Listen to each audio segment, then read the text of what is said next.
right, ladies and gentlemen, we are back with Rebel Radio India with me, Rajiv, and Piyush.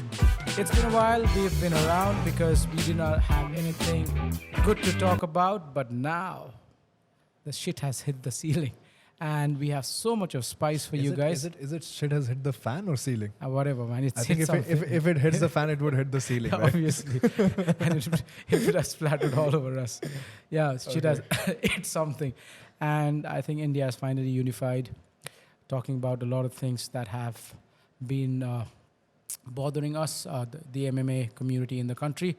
But besides that, in this episode, we'll be talking about Strangle Nationals. That it's exactly been a month that we did Strangle Nationals. We'll also talk about Piyush's journey to Kazakhstan with our team member Rehan and how well he performed over there. And obviously, what's been going around with the Road to UFC shit that we just saw yesterday. What are your thoughts? My thoughts are the same as everyone who watched the shit show that the Road to UFC was. And we'll definitely come back to it in more greater detail, the selection process and everything else, the politics that goes on behind the scene.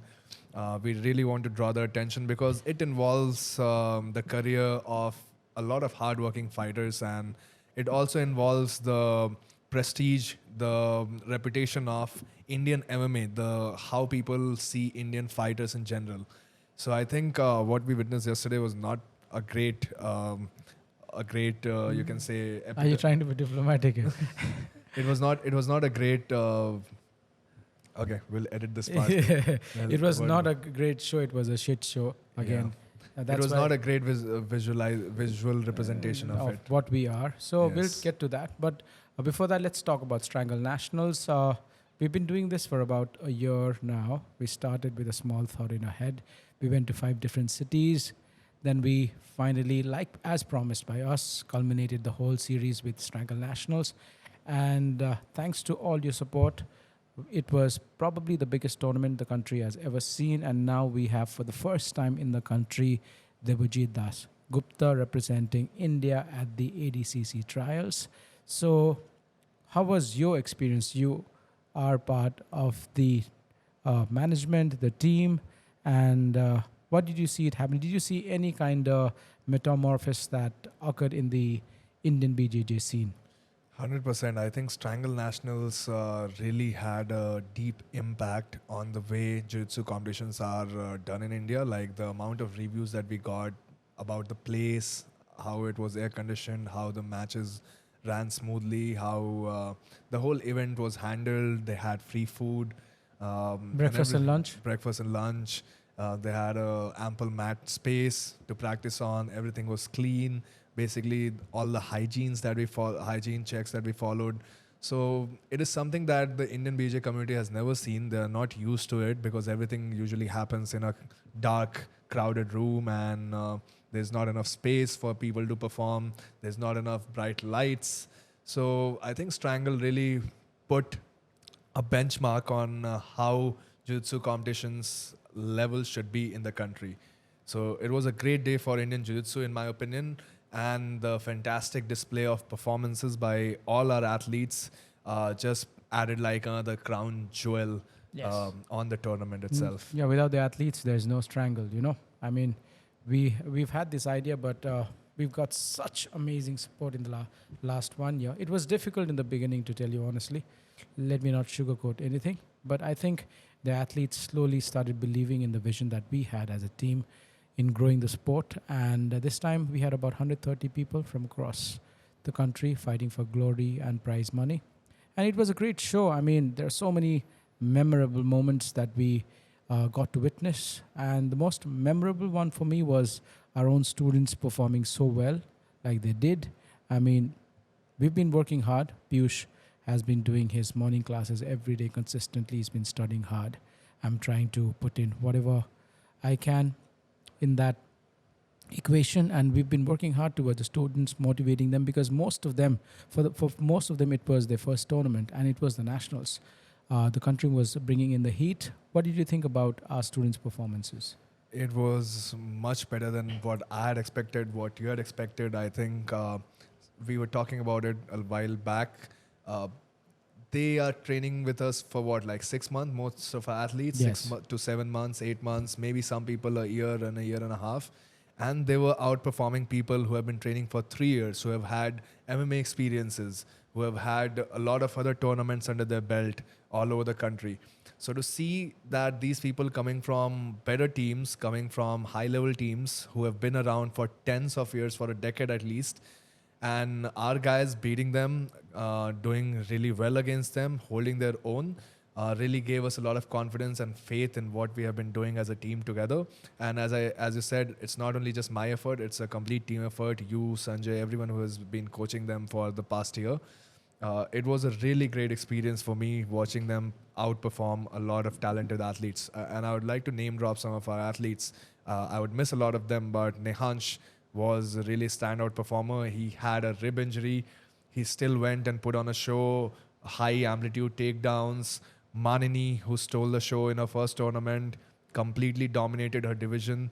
Divya. I don't think a single point was scored against her, right? No, I don't think so. Divya, Sonia, all these girls have such a bright future when I see their performance in this tournament.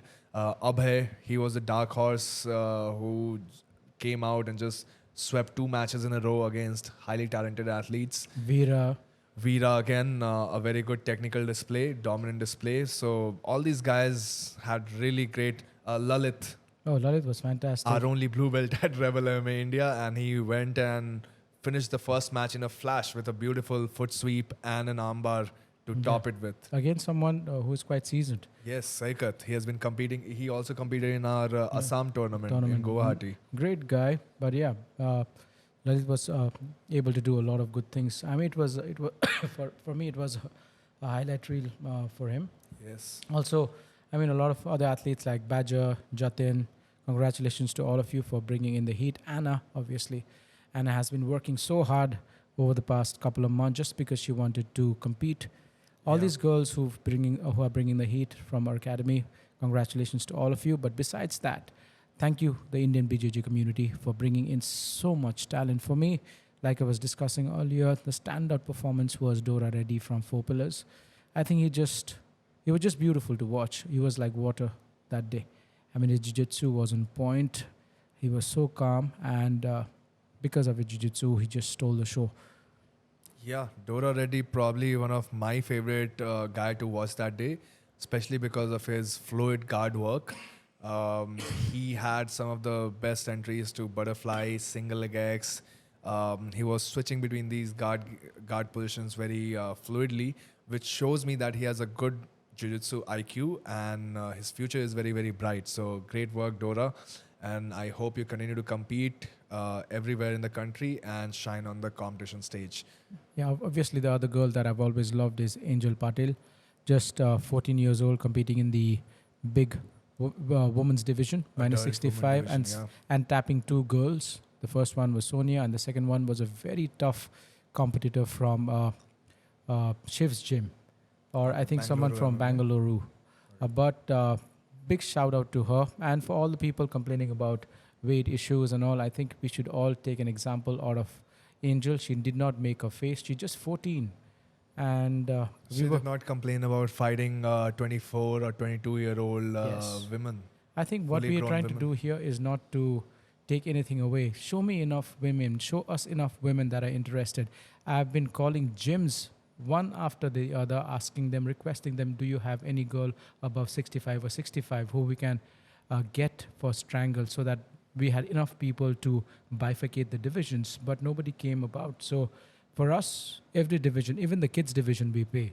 So just to create divisions for the sake of division doesn't make sense to us, because it's a lot of added cost. Every division was be given $20,000. It's not a joke in the And Indian. it's not fair if there are just two people fighting for a cash prize of 20, whereas other divisions people have tens or 12, Yes. 20 people who So, are fighting. I would request all the coaches from across the country to, garner your women fighters, get them ready for these tournaments, because we will be bringing in the heat in the coming months and next year. So we have a lot of big plans for Strangle, and also a lot of big plans for the Indian BJJ community. What are those plans, Rajiv? Come on, let's reveal it. I think the next one is going to be a big ass tournament. It'll be Gym Wars, or Piyush would like to clarify that by calling it Quintet. So we have plans to make it a huge professional tournament where we have teams from across the country fighting for a big ass prize money under big city lights. Do you think are we copying the B team versus Khabib team format, or are they copying us? They are copying us. We've always been ahead of our times. I promise you. We have been planning this honestly, guys, for past year. Like last year, we were thinking about having a quintet at the end of the year. It didn't happen. We waited till nationals, and we wanted to do a quintet because, as you can see, people are realizing that in no-gi, if you want to keep things interesting, especially when in the year that ADCC is not there, you have to do something different, something exciting. And team events are full of excitement. I really love the quintet format. It also eases the pressure of the individual athlete because now they're competing as a team and gives that feeling of team spirit and people who have your back, not literally, but yeah. So I think quintet, Strangle Quintet format is going to be a big hit. So all the teams in the country who want to compete and participate, be ready. I think it will be 5 guys per team. Five humans per team. 5 people, yeah, not just guys. 5 people per team, and it should be a great event. So let's hope everyone comes really prepared, well prepared, brings their best people out, and we see another fire of a show. Yes, because we've always discussed this, guys. Remember the first time we did Strangle here, right above us? We talked about changing the BJJ landscape in the. I do not want to call it BJJ because I do not like that term. So jiu-jitsu landscape in the You country. hate the Brazilian in jiu-jitsu. I don't like the Brazilian in jiu-jitsu because no Brazilian has had anything to do with my jiu-jitsu. Only Indians have helped me, and thankfully some Americans here and there. You know, because we've made our own jiu-jitsu. But yeah, that's a topic for another day. So we promised you that we would be sending someone to the ADCC trials, and we've fulfilled our promises, unlike a lot of other organizations who talk a lot of crap and do nothing. So which is unfortunate because you guys are basically taking people for a ride. What do you think? Yeah, I think Devuk has already received his tickets in the mail, and we have already booked his smooth com. Yes. So he'll be the first Indian to represent. I think not the first Indian because some people have individually gone, but through a competition format, through a rigorous trial format, who is going to represent us, India, in that weight division in ADCC trial. It's Debujit, and I think he is one of the brightest prospect that we have in India, and we'll see good results from there. yeah, I think he's brilliant. The way he performs, his BJJ IQ is next level. What did you think of him versus Sanjay match in the finals? Damn, it was because I was refereeing the match. I was hoping that Sanjay would win, obviously, a team member and all that thing. But I've always liked Debuk and his jiu-jitsu. Sanjay had a great cutback sweep, and suddenly Debuk just snaps the triangle. Yeah, I mean, and holds him there for at least 4 minutes before he submits him with an Americana. You know, just his IQ because in 4 minutes, any normal guy's legs would have gassed out. or they would have gotten frustrated. But Yes. that shows how seasoned he is, how calm he is, how patient he is. And those are qualities about his game that I've always liked. And I've trained with him extensively for the two and a half years that I was at IJJ. He's a wonderful training partner, wonderful human being also, which is very rare to find That's true. all 2 things in one person in jiu-jitsu community. So yeah, more power to him. It was an amazing match, as you said. That triangle catch that he had right off a takedown that he conceded against Sanjay was beautiful. It caught me by surprise. I was like, wait, what the hell just did happen? Without interrupting you, even in Guwahati, his triangle setup against David was yeah. insane. I had the live stream on. Out of the thin air, yeah. I didn't even know what happened. He's BJJ is just next level. So I've got to roll with him just a couple of times, and very not even competition kind of rolling, very light flowy kind of roll. And yeah, he's amazing. And congratulations to you, brother. I mean, we are more than proud of you, and I know you're the best representative. He also beat a black belt, a veteran black belt in the tournament, Yes. which is something. And he completely dominated that match. He Yes, he body did. locked him, did not allow him to move. Took his back. Took his back at the dying ends of the match, dying seconds. So yeah, I mean, nobody deserves it better than he does. So congratulations to all of you. So this has been the Strangle mentality. This has been our mentality right from the very beginning. So I think having considered this, when we talk about the UFC, Road to UFC fiasco, we will try and announce other stuff. But let's see what happens. I think one great thing that Strangle has done for me is that it has imbued like a mentality in our competitors that we can beat anyone. Of course. Because earlier people did not believe, oh, someone can go and beat a black belt like it's nothing. Someone who is a purple belt is beating brown belts and black belts. But now in India, we see that happening against against black belts from other countries who are supposedly great, who people swear by, who people have a million seminars by. So it just shows that our technical level is right up there with black belts of all across the world. And it's just a matter of time before we shine on the biggest competition stage as well. And we are hoping to be a part of that. I mean, it's going to be interesting. That's why Indian Jiu-Jitsu is going to grow in the hands of the right people. Obviously, there are so many gyms still teaching people off YouTube videos like flying armbars, flying kanibasamis.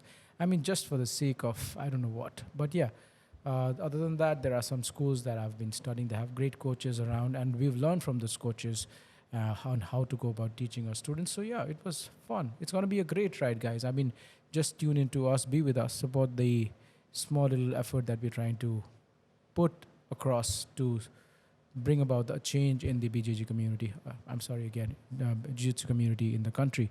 So yeah, It's so ingrained in your yeah, because we've lingo. been saying BJJ for the last Conditioned. 10 years. Yeah, because India is a very young country when it comes to Jiu-Jitsu, right? I mean, you started when? 17? Started like 2017, 16. Yeah, 17, 6 years. I mean, there are people abroad who've been doing it for 20 years. You were in Kazakhstan, which we'll talk about. People have been doing this for donkey's years. They have a solid base in wrestling.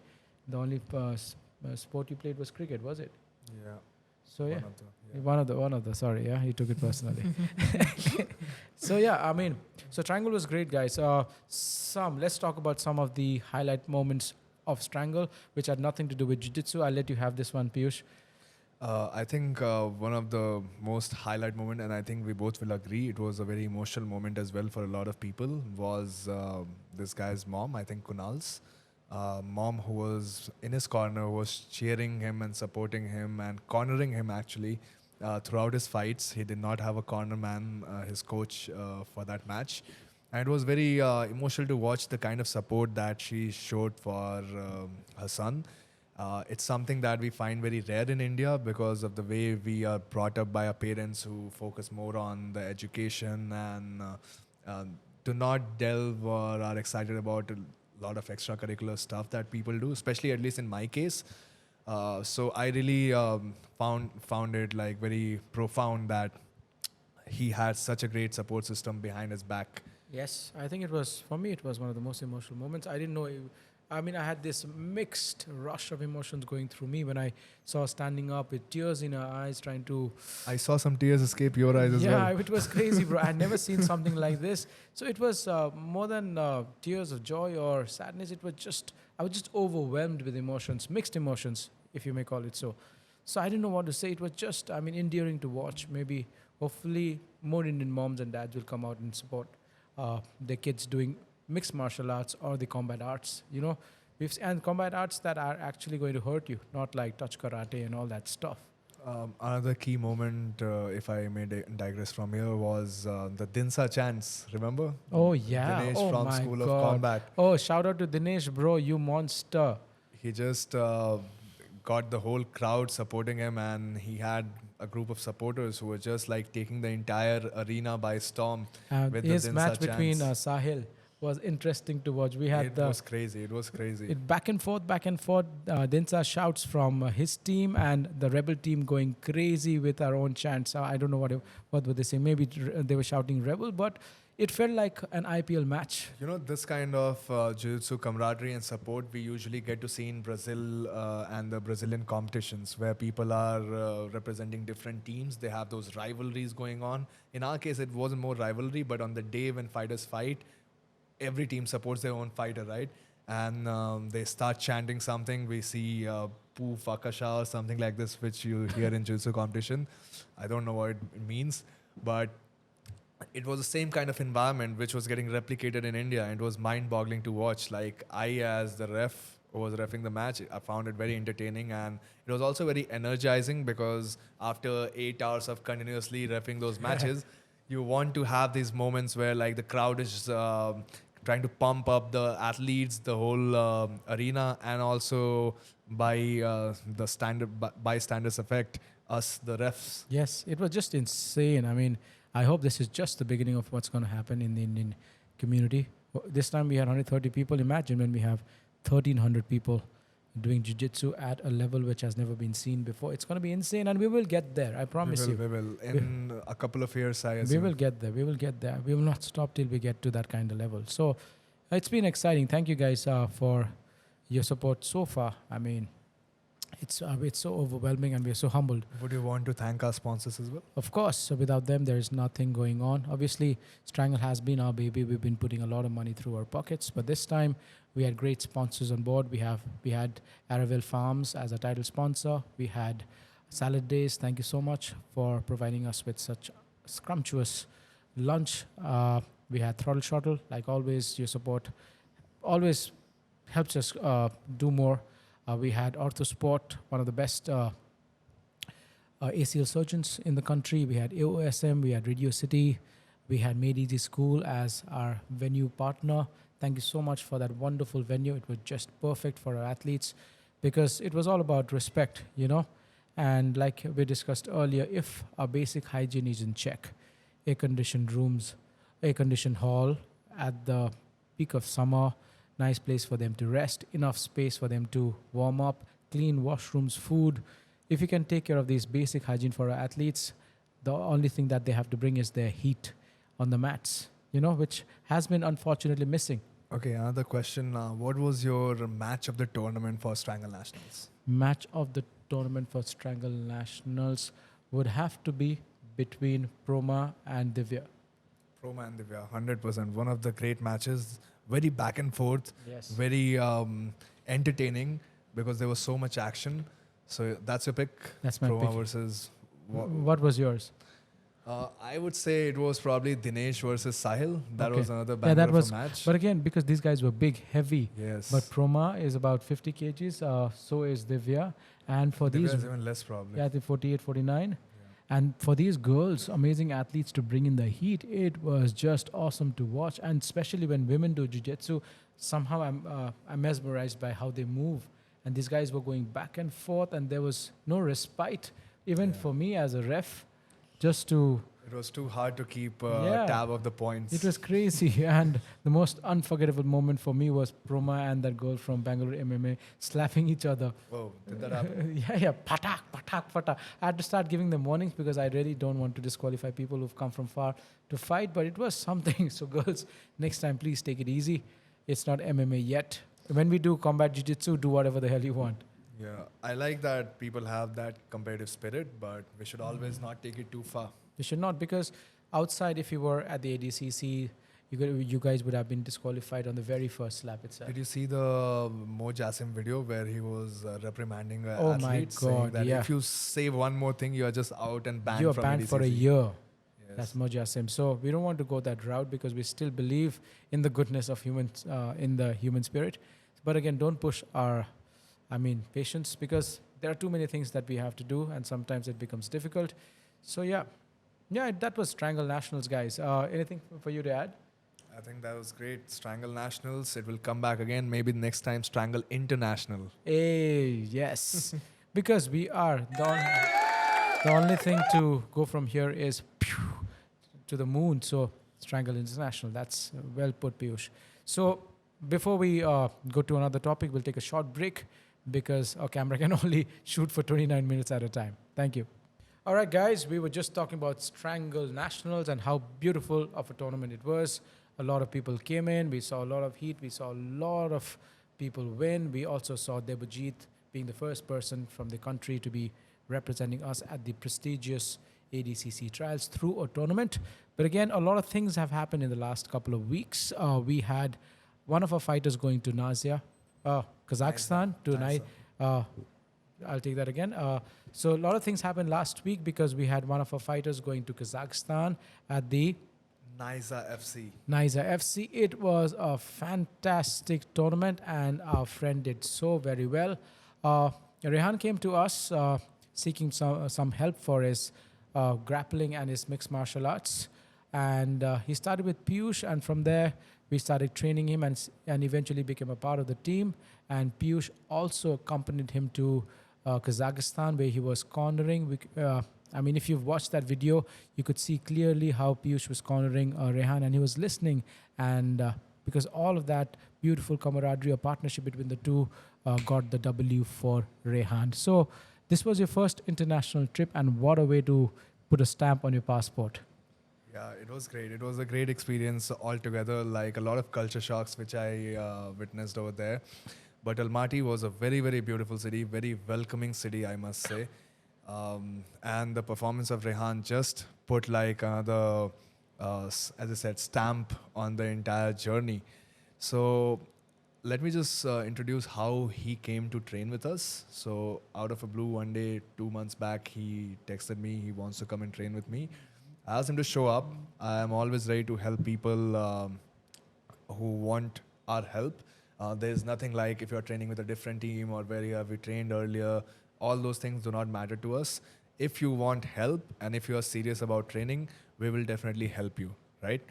So he comes to me. He starts by taking PTs. I think he wanted to learn the scrimmage stuff that we have been talking about, that we have been putting out on our social media for a while. So I started working with him regarding that, working out of bad bottom positions, working out of the wrestling scenarios because his first opponent was a wrestler. He was a dominant wrestler. So we wanted to not be pinned on our back, not get dominated from positions like mount, side control. So we worked a lot of scrimmage stuff with him. And then finally, we also helped him with a lot of striking. Yes. I think you taught him a lot of stuff. Girish also helped out in that process. And together as a team, we brainstormed a lot regarding his opponent and his preparation and what his strategy should be. So, yeah, and he was a good listener. That's what I love about him, that he listens to the coach, he listens to the instructions, and when it matters, he performs. But yeah, when you landed, we had 2 months to train Rehan, and we were preparing him for an absolutely different athlete. But as these guys land in Kazakhstan, it's announced that the fighter is not going to be fighting anymore. So what happened after that, Piyush? I mean, how did you take it from there? Yeah, so that was a shocker for us. As soon as we touched down in Almaty, he gets a message from the promoter, from the matchmaker, that the original opponent cannot make it. He was a Uzbek guy, and I think he was also in the military. So he had some emergency call or assignment, God knows what, from the military for which he could not show up. And then we were like, okay, we are here, we want to fight, so how should we take it forward? And he asked us that, can we give you a different opponent? And I think I called you immediately after that, just for a second opinion, for advice. I called you and Girish both. He also called Farhad, who is an experienced MMA fighter himself, because we did not have any idea like how things work in these situations. Should we ask for more money? Should we ask, because the risk is now increasing, right? Of course. And he already had a beautiful 4-1 record, and I did not want to jeopardize it just by being, oh, we are very brave, we are here to fight. Because as we always talk about on our podcast and as a team as well, MMA is not a place where you have to show bravado. It's a place where you have to show technique, you have to show your intelligence, you have to show your IQ, you have to prepare for an opponent. It is a complete process. You have to learn about their drawbacks, you have to learn about the holes in their games, and then prepare for, because every opponent is different. Absolutely. Because if we start getting inside the cage as gladiators where we're Exactly. trying to kill or be killed, I mean, the only career that you're going to have is about 2 years or 3 years maximum, because there's only so much damage that your body can take. So we as a team, we are very, very strict about where we want to fight, where we want our fighters to fight, how we want to fight, if they're getting paid or not, how is the travel arrangements, how is the stay arrangements. Because for us, these guys are the most elite athletes on the planet. Yeah, there is nothing more elite than an MMA fighter, in my opinion. So I think we as coaches or as the team members, we make sure. So Piyush, and he had called me, and we took a call that he was getting an X amount of money, but that was not fair. So we talked about, and we thought it was okay to ask for more money. Yeah, and I think just because we asked, it was granted. So the message over here is not very profound, but again, sometimes you just have to ask for a lot of things, guys. We, as Indian MMA fighters or jiu-jitsu fighters or athletes, we are so content on just experience. A lot of our athletes have been exploited by so many different organizations in the name of, oh, kya hoga? We are giving you a platform. We are We are giving you a going to give you platform. Yeah, we'll give you an sponsors. You'll sponsors. get a protein box out You of get a it. protein box. What does a protein box cost, and what does it do? I mean, it is one of the most expensive sport. Just the injuries and rehabilitation takes a couple of lakhs if you want to play at the top level in the Indian circuit. And if you want to talk international circuit, that multiply that with 10. Don't you think so? 100%. MMA is such a dangerous sport that you cannot be rolling the die every single time that you want to fight. Absolutely. BJJ is, that way is so much safer because you need to tap. If you say tap, the match is over. MMA, you miscalculate a punch and you counter punches with a huge overhand or a right face kick, and your brain just shuts down. It's so and dangerous. You're potentially risking your life when Of you course. step in that octagon. The person on the other side really wants to put you out. Also, yeah, sorry to digress, but we've all talked about, okay, Kazakhstan, it's going to be a dangerous country, difficult people to deal with. What I hear from you is just the opposite. So, how was your experience? So I never had you can say, a preemptive Of course. thought about it. I did not have a prejudice going into a country because, again, it was my first time outside India. I was looking for the experience, the welcoming experience, or whatever the experience it might be. And to be honest, it was a terrific experience. I found it such a beautiful country. It was surrounded by a lot of mountains. The weather there was very pleasant around this time, 15 degrees Celsius. The roads were clean, hygiene to the max. Like, it looked like we were in the first world city. It was not a third world country by any mean whatsoever. And it is one of the world's largest country. I think it's the ninth largest country in the world, whereas it has one of the smallest or lesser population density. So, and you have those beautiful architecture from the Soviet era, when they were colonized by USSR. So all in all, it was a different experience. What we had trouble there was with the communication And veg food. and food. That will happen to me in any country that I go out, probably.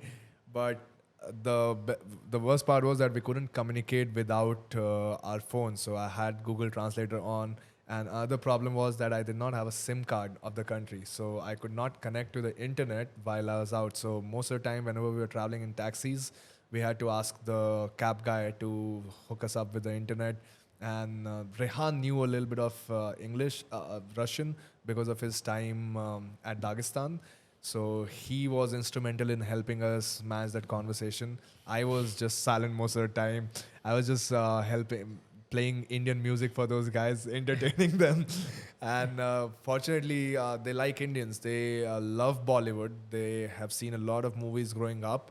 And it also brought a unique thought in my mind that I want to share, that people think that Bollywood is so bad for India. There are a lot of people who criticize it every single time. Given an opportunity, they are like, it is a industry where you only see people getting promoted who are insiders. But overall, it has a very big impact around the world on India's reputation, because you see people who are fans of Shah Rukh Khan. Everyone probably knows his name there. Whoever I mentioned, they love Mithun Chakravarti because there's an entire generation who grew up on his movies. So the positive impact that Bollywood has created for rest of the world in terms of India's reputation and image is phenomenal, and I love that. Yeah, I think it's great. Nothing, because we are so used to being in this country, we just look at the negatives. We have this, we don't have that. But yeah, it's always a contrast whenever you travel abroad. People who've traveled abroad know this by now. But coming back to the organization, Naiza. Okay, I mean, how was it organized? Was it? It was a super professional event. Like Naiza FC, hats off to you. The production quality was amazing. I guess you guys watched it Oh on yeah, YouTube. no glitches at all. No glitches at all. Great light works, great camera work. The replays were right on point immediately after the fights. So it just showed that they are very experienced. I think this was their 51st edition of the Naiza event.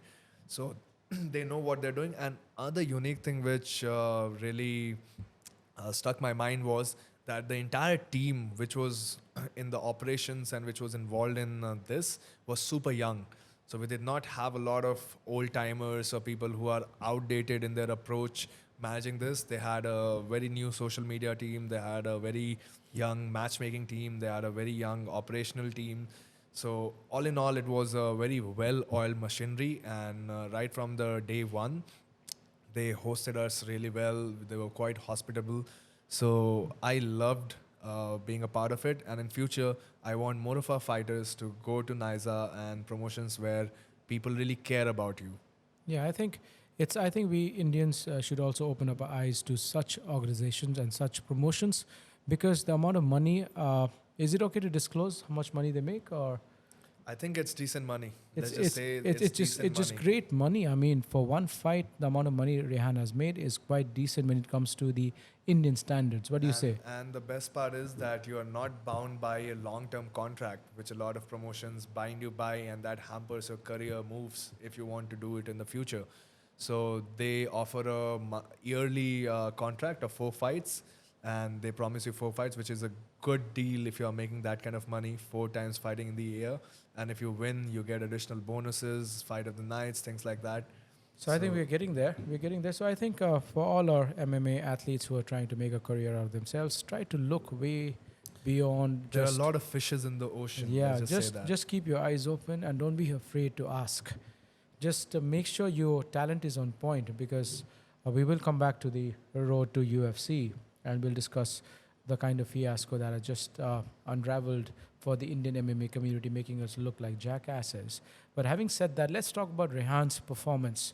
For me, to tell you honestly, I was kind of worried because I was glued to the television along with the excuse me, entire team.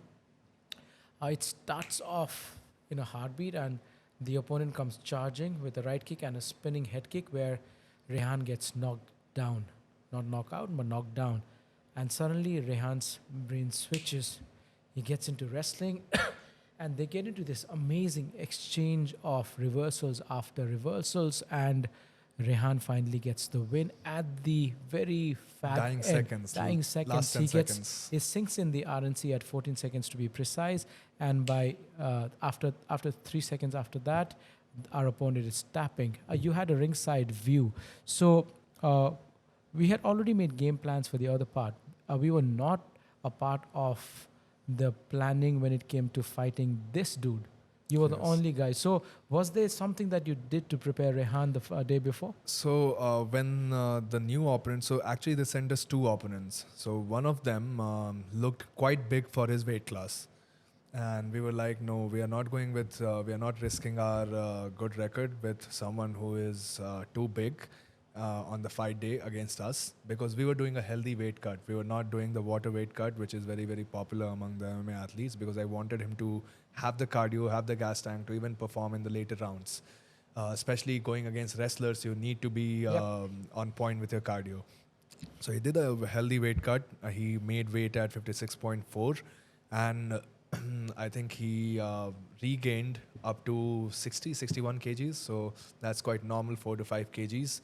And after that, when we get to see the opponent, we see that this guy is big. So we requested another opponent because he said that he'll be giving us 2 choices.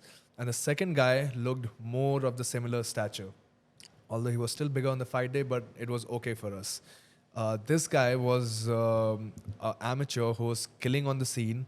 He had good wrestling, good basic wrestling, because in Kazakh everyone is a wrestler, and he had great karate or taekwondo, I think one of those arts background, where he had 4 to 5 head kick knockouts in the tournaments. So when we got hands on his Instagram, I immediately forwarded most of his striking clips to Girish, and we both started decoding his fighting style. We noticed that he does two things really well. He lunges forward with a jab, throws a looping right hand, which was easy to counter with just straights. And right after the looping right hand, he just turns and spins into a head kick.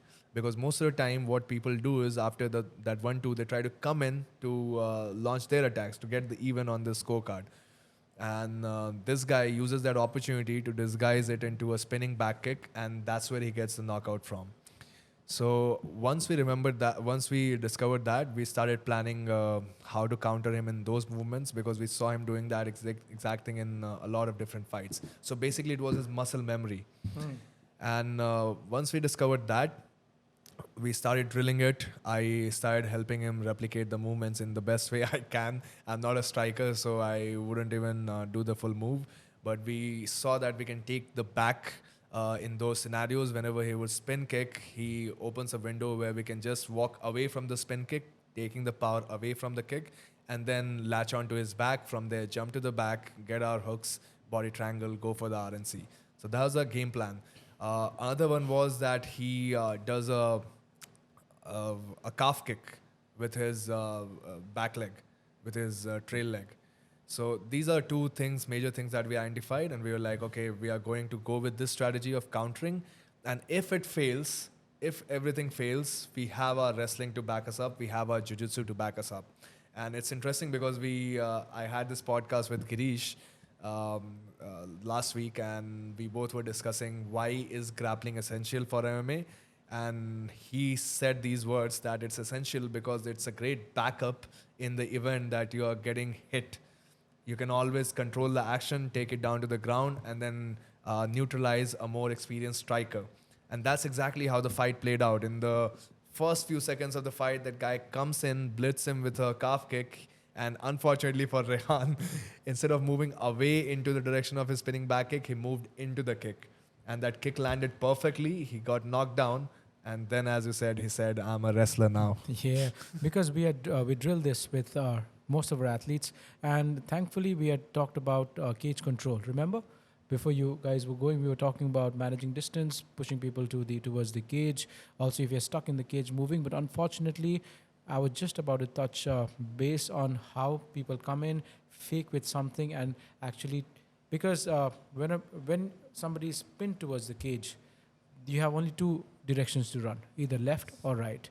In the center of the octagon, there are 4 dimensions: forward, backward, left, and right. So you have enough space. So intelligent opponent, what he does is starts taking your back towards the cage and gives you a choice, either left or right. And like our friend did, he right kicked him right on the calf.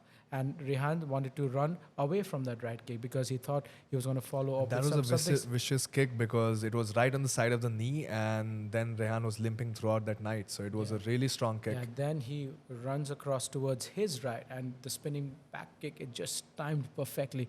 It hits him flush on the face, but kudos to Rehan. He just takes it and gets his knee on the mat and immediately double legs You him. know what's the fun part? That right after he fell with that, he got knocked down with the spinning back kick. His hands were on the mat, and this guy hits him with a soccer kick to the head. Flush to the head. Yeah. In the moment, I did not catch it. The ref did not catch it when I went back and watched the fight. Because we caught it and we were calling for foul. It was insane. It was And he still managed to absorb those shots and then immediately run him down with a double leg. The best part about Naiza was the matches were on. Your video was on the right corner, and the coach's video of the opponent was on the left corner. You could and hear the you could coaching, hear yeah. the coaching. And when he said Kusoto hook, this guy put his Kusoto hook. He said, knee lever karo, under hook low, boom. Suddenly, he's reversed the position. I think that's the role of a great cornerman. I mean, he has to know his athletes first of all in and out, his strengths, and also capitalize on the other person's weaknesses, because there's so much of permutation and combination going on at that particular moment, because you can only prepare so much, you know. So I think it was great cornering on your part also, and the best part, like you said in the beginning of this section, that Rehan is a good listener, and because he was listening to most of it, and boom, this guy just catches him at the right time, and it was his day, because if it had gone to the second round, maybe things would have been different, because this guy would have understood that he is a better grappler than me, and maybe would have kept it on his Kept the distance, distance, yeah, you know. So I think it was a great team effort by both of you, and it was a great win for India, and also he made Indian MMA look good. Unfortunately, that is not the case if we come to Road to UFC. You know, I mean, before we finish everything and go to this most spicy topic of the day of the week, because I think the entire country is frustrated. Entire country is frustrated by what is happening to this most, I mean, holy place that we all athletes believe in, is the MMA community. Now it's been marred by politics, people who are not even amateurs, for a lack of a better word, without trying to be insulting to our athletes, because I have nothing against you guys, but when you guys go out and represent the country in the way you just did, it makes everything that we are working for and all the other guys who are working their asses off every day to have a career down. You know, so can we segue from Kazakh to Road to UFC and talk about it? Yes, yes, why not? So- So let us paint a picture for people who are not in the loop. Road to UFC is an event which puts fighters in a tournament format, and if you win your fights, I think there are 3 fights in total.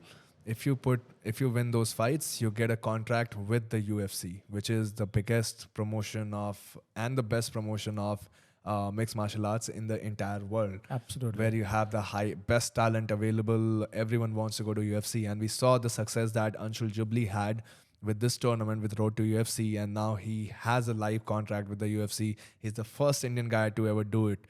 So a person like him leading the path opened up a lot of curiosity about Indian MMA, right? Everyone was now wanting to see what kind of talent do we produce or do we send in the second edition. Unfortunately, the talent that got sent this time around disappointed a lot of Indian MMA fans, because everyone know that we can do better than this. We are better than this. We have seen it time and again. If you cannot escape out of mount, if you have zero takedown defense, you have no business doing MMA in the first place, right? Of course. I mean, not to take anything away from these guys. I mean, Sumit is a great wrestler. But what about his striking? What is he doing? He's making us look like jackasses. I mean, MFN has produced some really good talents. There are people in all the north, south, east, and western regions of the country who are waiting or dying for such opportunities. So you guys have not only wasted your time, but have wasted a lot of other dreams. You know, someone who has been working their asses off for a long time could have been given this opportunity, and I promise you, they could have put India on the map and made the world look at us and said, "Damn! First it was Anshul Jubli. Now these guys are monsters too." We are not even asking for much, to be honest. We are just asking for the people who are going to represent us have a decent skill which does not cause us embarrassment. And the Yes. kind of performance that both of these guys put, more so in the case of Rana, was disappointing. Talking about Sumit, I have a personal problem with the kind of record that he has. The last fight of his, which we both saw on YouTube, was against a super amateur guy who is making his pro debut. And this guy hits him with a illegal knee. Illegal knee, right? No soccer kick on the Illegal face. soccer kick. And he gets just 1 point deducted for something which would have been a match ender. Like, that was a terrible, terrible reffing. I don't know how they matched up a 7-0 guy against a complete noob in that octagon. So even the promotion, I think it was Hero, I don't know, something hero, yeah. whichever trash promotion it was, they have a lot to answer. Why are they risking life of a fighter, sending them against someone who is doing this illegal stuff in the octagon, and there have always been doubts regarding his credentials. I think Rahul Chabra, who is the voice of Indian MMA, he put out a video explaining how his record was completely padded. He was fighting against a random guy who was not even there, and a lot of debauchery going around in MMA. So it was very disappointing to see people like them get a spot, as you said, when there are so many other deserving people who work day and night, who toil tirelessly for a spot in these big platforms. Of course. And I think a lot of people are talking about being tied up to other organizations, but I'm sure if we just negotiate a few deals with even people like organizations like MFN right now, putting India on the global map is more important today. Because I think, like we talked about, remember the small pie, big pie analogy? We talked about BJJ. Even the MMA pie, even though it's more entertaining and slightly more widespread than BJJ or Jiu Jitsu, it's still a very minuscule percentage when you compare it against the amount of people that we have in this country. That's about 2 billion. Like people who watch, for instance, say cricket, or people who Yeah. watch other football, Yeah. giant sports like that. So I think the first question I'm going to ask, or I'm going to call out, is who are these people sending out the names of these people and on what basis? So I think I have an answer for you, because last night I was having a conversation. I made a post out of the passion that we all felt right after a tournament, where I called out these middlemen who are involved in the selection process and who are responsible for UFC picking these guys. And I got a text from Rahul Chabra, and he clarified to me that it was weird, because first he said that he's not involved with the selection process, and then he said that he's the one who curated the list, which he sent to the UFC staff, and the UFC staff finally handpicked the two athletes who they saw having the best record. So I think somewhere it is a mistake on Rahul's part, or maybe what do you want to call a foresight, or Misjudge. a misjudgment on his part, miscalculation on his part, to not make UFC aware about the fighters that he himself was criticizing a while ago. He was criticizing Sumit for his bad record. I'm sure he 100% knows that Rana's performance in Brave, he looked pathetic. And to have a record like 8-0 or 8-1, 8-0. Both these guys were 8-0s, right? so how did he lose at Brave then? I think he lost in Brave in a pro fight. So whatever, even if it's 8-1, having that kind of record, you could have eliminated the UFC that the fighters that they are fighting are really from the very, very local promotions. Maybe they have a 0-0 record or 0-1 record. Now my problem is, how are they even fighting Brave? I mean, they can go to whatever promotion that they want, but the problem is when there is a Road to UFC kind of event where it's more about representing the country, it's more about representing the on the basis of merit, because there is a due selection process. You have to intimate the UFC, who probably do not have such a clearer picture about the scene in Indian MMA and the wild fuckery that goes around here in terms of MMA record and how people tied up by having fake fights also sometimes.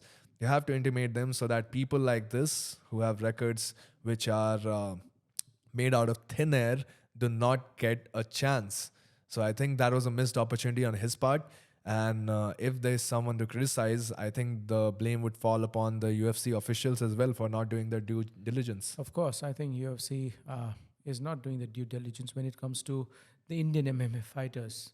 The Koreans are fantastic. Yeah, see the amount of talent that we see from the Korean, from the Japanese guy in the same tournament. Chinese guys. They have Olympic champion wrestlers who are coming in. So we can see the track record. And who are we sending? We are sending a guy who calls himself a wrestler and is unable to, I don't even want to. I mean, he's unable to even hip bump properly. Jesus. And the cornering, my God. Let's not even get there. Guys, please, if you feel the same passion like we both do.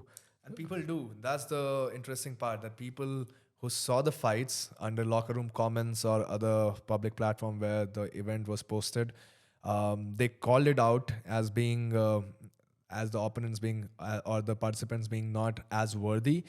but unfortunately, it just falls on deaf ears. So Yes. they have no power.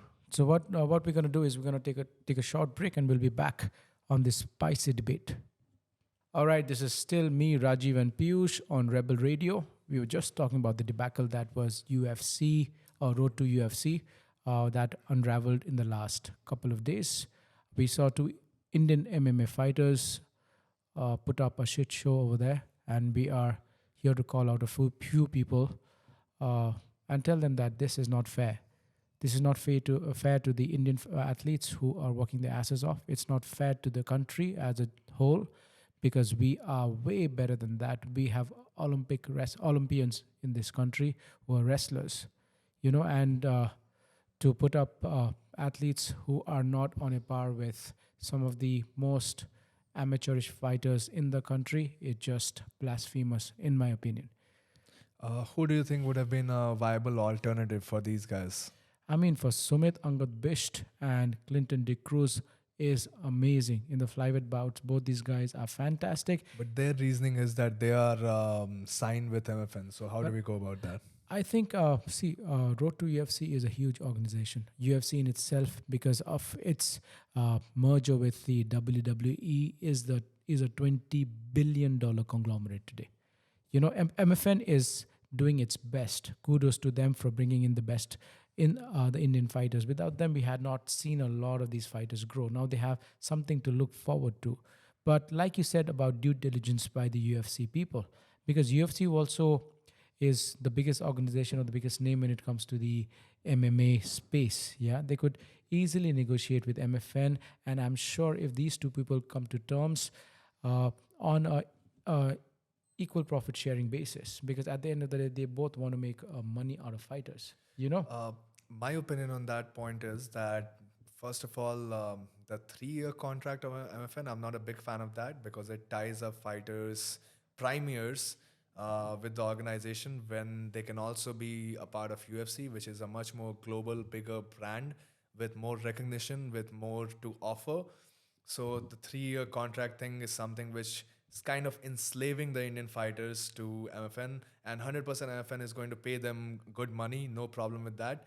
But they should also allow concessions if possible, because their goal is to make Indian MMA the biggest possible in the entire world, or to shine bright lights on the Indian MMA. Yeah, Krishna Shroff talks about this. She's very passionate about building the Indian MMA community. And just to continue my thought, how do you bring out the recognition? How do you shine the bright lights on the Indian MMA when these athletes go to the best promotion? So you can be the organization which can be a feeder for the best talents from the country to the biggest stage in the entire world where they fight the best of the best. So why not figure out a way where you can work with the UFC, or why not reduce or offer an alternative contract of a year, let's say, where the fighters can make a decision and they are not bound. Even if they want to fight in Road to UFC, they are not bound for 3 years to work with you, right? They can have both modes. People who really want, like the MFN, go for them with 3 years. And if they want to explore other options, let them have the 1-year contract. Why are you trying to, hold fighters? UFC is also sometimes responsible of doing that. This is a kind of shady tactic which is prevalent in all of MMA, I would say. I think it is just basically keeping your biggest cards closest to your heart, and not actually trying to open up. I think Anshul did a fantastic job where he did not re-sign and he went with the Road to UFC. He waited for the opportunity. I think Anshul was just lucky, bro. I mean, And his stars were always on the right places. But he was also smart because he was. had the opportunity. We remember when there were talks and negotiations of him re-signing, but he backed himself up. He believed in his potential, and he went to UFC, and it's all history since then. Man, unfortunately, when Anshul won, there was no mention of him winning on the MFN page also, which was Yes, sad. yes, Which was sad. I think, yes. which was sad, and we all need to come and talk about these things. A lot of people will not like these things, but And a lot of people would not speak because they fear that these guys control the entire future. They will not let them fight in their promotions and whatnot. So, guys, if you are already fighting like a scared fighter, I don't think that you can make it very far in your fighting career. Yeah, I mean, when we were trying to do Strangle, I'll come back to that. Nobody believed in what we tried to do. We are a very small fish in a big ocean that is the mixed martial arts realm. But somebody has to do something about that shit. So Piyush said it right. If you're too scared to uh, wade against the waves, I mean, you will be reduced to dust in no time. I mean, everybody is there to make business out of you. If you're not making any business sense to any organization, you're out. I mean, it's the root of all businesses. Nobody's trying to promote MMA because from the goodness of the heart. It's a business at the end of the day. I mean, when Dana White signs up new fighters from his contender series, they get paid peanuts according to reports. But again, they make a name for themselves. What is your thoughts on people who are in these deciding positions, who are themselves not having a lot of skin in the game? What do you think? How does that impact the selection process, where they probably don't have a good idea of who the right people are? Because see, it's very easy to have a lot of money in your pockets, but without the right skill set, without the right domain knowledge, you will always be reliant on sycophants, if I, for a lack of a better word, or a team of people who think they know everything. So your decisions are clouded most of the time. For example, if you're running a company, if the founder of the company doesn't know his product, everybody who comes after him is going to take him for a ride. And so there is this red tapeism that happens that we see in government offices. The In a lot of sports across the country, where there are federations, we There can. are too many hurdles for an athlete Yeah. to grow, bro. I mean, in this country especially. I mean, going back to Kazakhstan, you talked about sports being celebrated over there. 100%. Like they had fantastic support system from their parents, from the local government, from the officials. I mean, I don't want to get into details for a lack of so many things, but some of our fighters are on the streets today. Some of our fighters are on the streets doing nothing but protesting against things. But yeah, I mean, what we need at the hem is a leader who wants to take Indian MMA to the world. A lot of these organizations have their own business plans, but again, sometimes I think if we have the right kind of advisors around and not sycophants, I think these heads who have good things in their heart because they have been promoting the sport for a long time, which and in a very very good way, have to be surrounded by people who know the sport first of all and who mean good for the Indian community and also who has that acumen to bring about a business sense to the whole organization. But if you just surround yourselves with people who call you ma'am and sir and lick your asses, that becomes a problem. Yeah, That is my 100%. opinion. 100%. And I think you're hitting the nail or the hammer. You're Nail on hitting the the nail on the head with the hammer when you say that, because Indian MMA community has devolved into that kind of sir and ma'am culture where I'll scratch your back, you scratch my back, and we'll all be trying to create a ecosystem where if somebody tries to come in from the outside, we'll hold them to, hold them to ransom sometimes. And it is very terrible to see, first of all, because it really impacts the lives of fighters who are actually putting their blood, sweat, tears every single day into this sport. And if any sport should be out of this thing, it should be the sport of MMA, because it's as real as it gets. The consequences are real. People who spend 5 to 6 years after that, they have nowhere to go. They have not many other skill sets that they specialize in apart from fighting. So if you take it from the fighters, you are not only doing a disservice to the fighting community, you're also kind of taking food away from the table of that one individual who you're impacting. Absolutely. Because today I can proudly say India has some amazing talent. We have the likes of Greek God, we have the likes of Likharu, Shamanand. Shamanand. I mean, we have so many people that we see, even in local tournaments, guys from TCA, from the Northeast, from other parts of South India. We have Combat Kinetics. They have some amazing fighters from there. Sorry to cut you short, but I think it's very relevant to point out something that we have discussed in the past as well. How we celebrate mediocrity in the country, right? Oh my God. Especially if we see these fighters who are not of the highest caliber go to these promotions where they are celebrated as if they are the best talent that India has ever produced. And that is something so cringeworthy for me to watch as a fan of the sport, as a person who can probably judge the skill level of the fighters to an extent, to the best of my capacity. To see people just celebrating them, to see these fight promoters celebrating them as if they are God's gift to the country and nobody better than them have ever stepped in that octagon. It's just ridiculous to watch. So we need in the tail of the Tate, there was tail of the desi- Tate tail of the Tate, tape. or tail or something they call Yeah, it. yeah. They had something called Desire, where Sumit had 4 stars and the other guy had 3 stars. I mean, I desire a lot of things, bro. I want to be Ambani. I want to live in his home. I want to have that kind of money. I want to be Khabib. I want to be Michael Jackson. My desires are endless. But if I'm not putting in the hard work that these athletes have put or these businessmen have put, I'm nowhere. So please do not make a fuckery out of this beautiful sport that we love so much and the country has grown to love so much. It is the fastest growing sport in the world, and it has just hit the shores and it is growing in the country very, very rapidly. I was talking to another coach whose name I will not mention right now, but he was also of the same opinion that the politics that the Indian MMA is neck deep in right now is so frustrating for him to watch because he has seen this happen in other countries where he has competed, where he has performed, and nothing good comes out of it. And the worst part is that people who are not having that skin in the game, which I mentioned early, get to decide the fate of people who actually have Everything. their whole life committed to the game. Absolutely. So that is Agree. something which is very frustrating for us as individuals. Maybe correct people do not reach that spot because they are not, as I said, ass licking. Yeah, and So- some of our media channels also, they're not calling a spade, bro. I mean, it's just ridiculous how people are just there to report. I just can't fathom that when you have the kind of following that you have, call a spade a spade. I mean, tell people, rile them up in mediocrity. When people are reveling mediocrity, tell them, bro, you guys are wrong. This is wrong. What has happened is wrong. So I think through Rebel Radio, we've not been liked by a lot of people.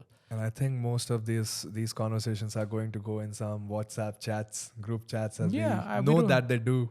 We don't really care. I mean, a lot of people, and we are not here discussing things in our drawing rooms and two friends discussing shit because we are disillusioned and we have something to prove. These are facts. And why we can speak these facts, why we can spit these facts, is because we do not care. We do not care if we do not make it to those promotions. If we do not care if we just care about fighters' well-being, fighters getting their due. We want to speak the facts, which most people do not. So yeah, as I said, if we are to be criticized, let them have it. I mean, it's for you. You can call me an asshole or anything that you want to call me, but you will never change the truth. Because you and I both know at a very deep level that what happened yesterday and day before yesterday was a spot on the Indian MMA community. A spot that will be difficult to erase because the world was watching. Imagine the next time they do not invite Indian fighters to the Yeah, road to UFC. what They are if? like, guys, you need to just work on your skill level for next 10 years. And imagine, and you think UFC is coming to India because they love India? They don't really give a rat's ass. They've already conquered America. They've conquered Europe. That's why this road to UFC is seeing a lot of influx of Asian people. And China. And China big- is the biggest market than India, bigger Yeah. market than India. And in India, they know the potential. I mean, if we can have startups in India getting funded by these huge conglomerates, and it's just a matter of time that MMA takes off in the country. So the big honchos, the big, stalwarts of the UFC business game know all of this. So it's just a carrot and stick game that these guys are playing. So don't fall for that shit most of the time. If you think these things are happening from the goodness of Dana White's heart. What is your advice or like request to the Indian MMA fighters who continue to fall victim to these people? Do not fight for free ever again. One fight is good for experience, but if you've done more than 5 fights for experience, you are being taken for a ride, my friend. Both. So Even amateur tournaments, if you are paying a registration fee, you have to get something back. Even if it's a tournament, if you're paying $3,000, at least into 10 should be coming back to you, even if it's to the winner As the prize money, yeah. as the prize money. Because where is this money going? I want to know. I mean, I want to know. If Why are athletes fighting 4 fights in a row in the single day, I guess, right? single day in a matter of 2 days. I mean, it is not fair to you guys, my friends. आप लोग please free में fight करना बंद करो. If you are listening to us, free में fight नहीं कर सकते आप, because you are risking your life every time you get inside that cage. Please ask for a few things. First, prize money. Second, doctor on board. Third, ambulance on board. Fourth, a clean toilet. Fifth, food. Basic hygiene that any promotion should provide to any athlete. Cricket खेलने जाते हैं, एक freak accident होता है, ठीक है, पर जब आप लड़ने जाते हो, the other guy is gonna has been training to kill you. You have been training to kill him, and he's not. Things don't happen out of accidents here. He's trying to punch you in the head. Premeditated. Yeah. It's premeditated. I mean, I'm coming to choke you out or knock your face out or kick your face to Timbuktu. So when there is these kind of intentions, the first thing, free में क्यों लड़ोगे आप? First of all. Second thing, doctor है कि नहीं, ambulance है कि नहीं, पानी आपको मिल रहा है कि नहीं. अगर आपके पास, if you don't have water to drink between fights, We have heard those stories, right? we've seen those stories. और अब ये ब्रेक क्या, 20 सेकंड का ब्रेक क्या होता है? People are fighting 1 minute bouts. क्या करोगे उसमें आप? 3 मिनट तो होना चाहिए. Setups होता है. You've trained for such a long time और आप वहाँ जाके बोलते हो कि It's because they cannot book the venue for longer because they want to save money into their pockets. everything is about that. I don't want to take names, but there are 500 people coming to organizations, promotions. Everyone is paying close to 3,500 to 5,000. 500 to 5 is 25 lakhs. Simple math. Okay? And that is 25 lakhs. Where is that money? How much money did you get? How much food did you get? Was the toilet clean? Pani mila tha aapko? Doctors the वहाँ पे जो I अच्छे think थे. they are just offered 5-star facilities. They live in a 5-star hotel when they come. That's where Yes. they spend all the money, right? The 5-star hotels have been booked. The flights have been booked. एक बंदे का job 10 बंदा करता है. For the fighters. Yeah, and for the fighters, क्या मिलता है आपको? ठेंगा, केला मिलता है आपको, which sometimes you have to buy, unfortunately. So for us, we both can always talk on and on of what we like. Rajiv, what can we do to change this? Bro. Do we have any plans where we Yes. try to make a difference? Yes. What we're planning to do, and we are taking this as a feeder. Okay, this will be on our Instagram page and everything else. What if we do a promotion where we have a registration fee, but every division has a prize money? The venue is perfect. The cage is good. We have good referees, unbiased referees. We have an ambulance on board. We have a great doctor on board. The toilets are clean for you, and we give you breakfast and lunch. And the respect that you deserve. And the respect. And most importantly, like he said, and the respect that you deserve. You let us know. And if there is enough interest, we will sit down and make it happen. I promise you. Yeah, what do you say? Yeah, I mean, 100%. somebody has This to do is something. how you have to take a stand. Like you cannot just talk on the podcast. You can be Yeah. like, oh, ye hona chahiye, wo hona chahiye. Somebody has to step in to clean that trash that we are seeing in Yes. the Indian MMA right Strangle now. mein kara na, bro. Yes. Strangle, we put our money where the mouth is. Always. We've always done that. If we can do for jiu-jitsu, we can do the same for MMA. But without your support, we cannot do shit. I think it's the fighters at the end of the day who will be making the key difference. They have to Yes. decide if they want to fight in the inhuman conditions that they continue to fight in versus if they want something better as a product delivered to them. So Yes. You I let think- us know. You let us let Rebel India know. You let me and Piyush know. And if we get enough fodder, I'm going to make it happen. We will make it happen. And yeah, that's about it. We need to unite, my friend. It's high time. Like I said, Piyush, if you guys are fighting for free for any organization or experience, aapko ullu bana rahe, aap ban rahe ho. Unfortunately, we have students who have records like 12-2, 14-4. you know what's their excuse? They are fucking amateurs. Why should we pay them? Fucking amateur, go fuck yourselves, bitches. I mean, I don't really care if they are paying you money and if they are dancing for your Exactly. entertainment. At the end of the day, they are paying you They're to paying make you this money and event they're happen. dancing. They're dancing for you. You put up a cage. That's it. Please don't tell me a cage costs you 8 lakh per day. उल्लू मत बनाओ. एक बढ़िया stadium 1 lakh में हो जाता है. खाना इतना पैसा इतना नहीं खा सकता कोई भी. सो बेसिक जो टॉयलेट में 2 बंदा रख सकते हो आप वहाँ पे हार्पिक के साथ साफ हो सकता है.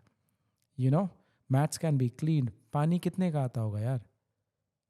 100 लोग 3,000 bucks. 3 लाख रुपए. 3 लाख रुपए तो दो I वापस. think the officials are expensive. I mean, The same officials who let people almost die. yeah. I mean, you know the kind of refereeing that happens in this country, Piyush. Let's not joke about those idiots. I mean,